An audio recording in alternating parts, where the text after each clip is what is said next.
Live from downtown Detroit, Local 4 News at noon starts now.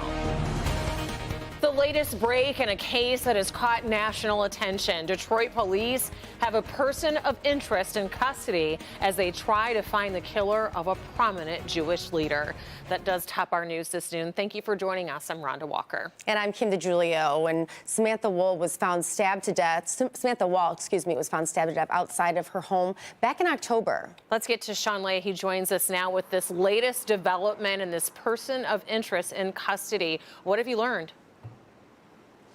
Rhonda, Kim, good afternoon to you. Good afternoon, everyone. We are trying to learn as much as we can. Yes, it was just before 10 o'clock last night. Detroit police put out the word that they do have a person of interest in custody, followed by the sentence that, of course, because of the integrity of their investigation, they're not going to say much more than that. But here's what we know about everything right now.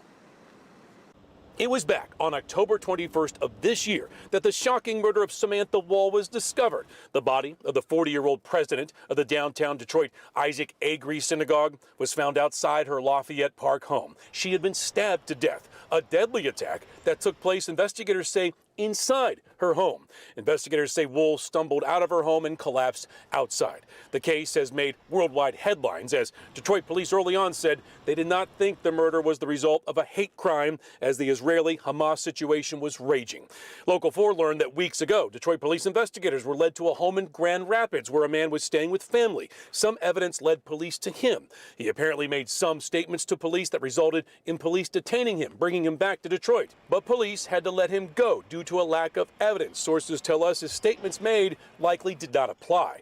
Now sources tell us a total stranger of Wool's is the person in custody right now. With such a high-profile case, Detroit police say they're not going to talk details quite yet. But after weeks, it is clear this investigation is moving forward.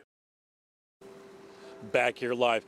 Rhonda and Kim, we continue to work our sources on this, and the thing that really stands out is that the person apparently, we're being told by sources, has no connection to Miss Wool. So what's the situation here? Just speculation at this point. Investigators or people close to investigators are wondering if this was a person passing through her neighborhood, how did he or she get into her condo over there in Lafayette Park? A lot of questions here. We're going to continue to work to try to answer those questions, plus get reaction from the Jewish community. We'll have that starting on Local 4 later today. Back to you two. All right, Sean, thank you. Just into our newsroom, Detroit police are investigating a deadly shooting in southwest Detroit, and we just got an update from police about a half an hour ago. We know a man in his 40s was found shot to death at a home on Electric Street. This is near Ford and Outer Drive, just after 9 o'clock this morning. Local 4 cameras were rolling as a body was taken from this home. Police don't have much information to share at this hour, but are asking for tips from the public.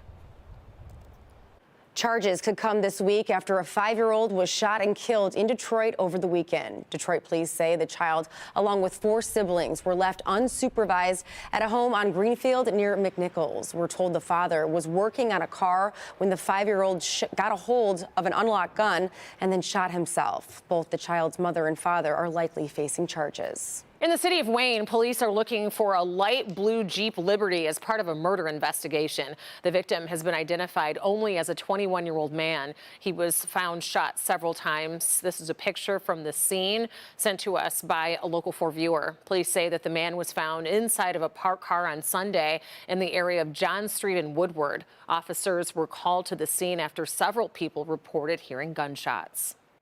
2 people are dead and 2 others are hurt after a 3-car crash. It happened in Washington Township yesterday at 12:40 in the afternoon. Police say that the driver of a white Ford Bronco heading south on Van Dyke near West Road crossed the center line, hitting a Toyota Prius head on. The Prius then hit a Chrysler 200 following behind it. The 58-year-old Bronco driver from Oakland Township and a 38-year-old passenger in the Prius died at the hospital. The drivers of the Chrysler and Prius have non-life-threatening injuries.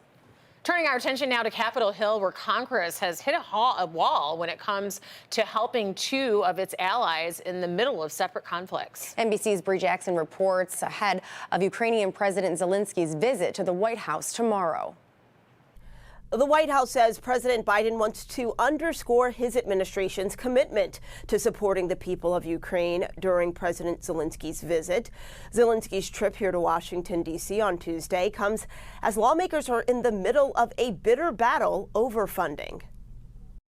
President Biden inviting Ukrainian President Zelensky to the White House Tuesday as the administration intensifies its push to secure aid for the war-torn country. We are running out of resources already in the bank to continue to assist them. The Biden administration's $106 billion funding request includes $60 billion in aid for Ukraine and money to help Israel defend itself. In exchange, Republicans want significant changes to U.S. border policy. We can't do everything on the border, but we can do the things to actually begin to control the border so that the United States is in control of our boundaries, not the cartels. I think this is one of the most dangerous moments that I've ever faced in American politics, and I wish Republicans weren't holding Israel aid and aid to Ukraine hostage to the resolution of immigration reform. It's not just Republicans that are holding a hard line. It's Democrats who are holding a hard line. Either side can move and can get this done. Administration officials say the president's aides have been directly involved in negotiations and are expected to ramp up their efforts this week. The White House has made it very clear that the president is willing to sit down and find the way forward as it relates to the border. President Zelensky will have a chance to make his case for more aid from Congress on Tuesday. And President Zelensky is scheduled to come to Capitol Hill Tuesday morning and is expected to have meetings with lawmakers, including House Speaker Mike Johnson. In Washington, Bree Jackson, NBC News. All right, Bree, thank you. Turning our attention now to what's happening outside. And It's cold. I know, and we could use some sun. Yeah. At least. Yeah, now we knew the clouds would win out today, but still hopeful we get a couple little breaks here and there as we progress throughout the afternoon and evening. Temperature check at this noon hour, 30s across the board. Detroit at 36, but right at the freezing mark in Howell, Pontiac, Adrian reporting 34.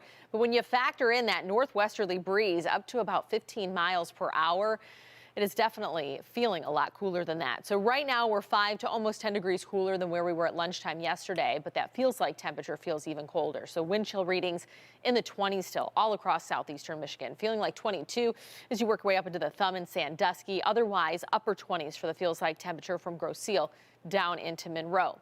So for the rest of your day, well, we're going to kind of hang tight in the 30s, upper 30s the afternoon high, which is where we should be this time of year. More clouds than sun, and that northwesterly breeze 5 to 10 miles per hour, but that wind picks up as we head into the overnight and tomorrow.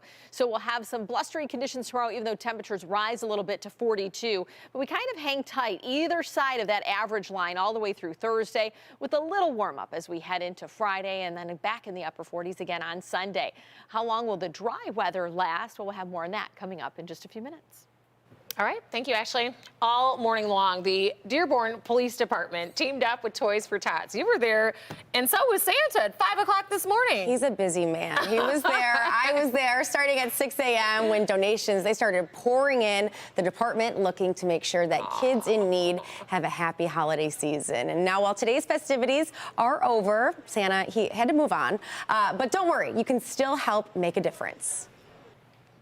What about if somebody doesn't have time to go, they're watching right now and they're like, I got money, I just don't have time to go shop. So you can drop off a cash donation as well here at the department, and thank you for that question. We're going to be collecting toys for several weeks. So if you can't make it down today, please come on down, and these donation boxes will be available at least up until almost Christmas. So I encourage you to come on down, please. The generosity I saw today was just unbelievable. The toy drive runs through December 18th. You can drop off new and unwrapped toys or money as well at the police department until then. Just incredible. Yeah. And I don't even know if the chief realizes it, but Christmas is going to be here in 2 weeks.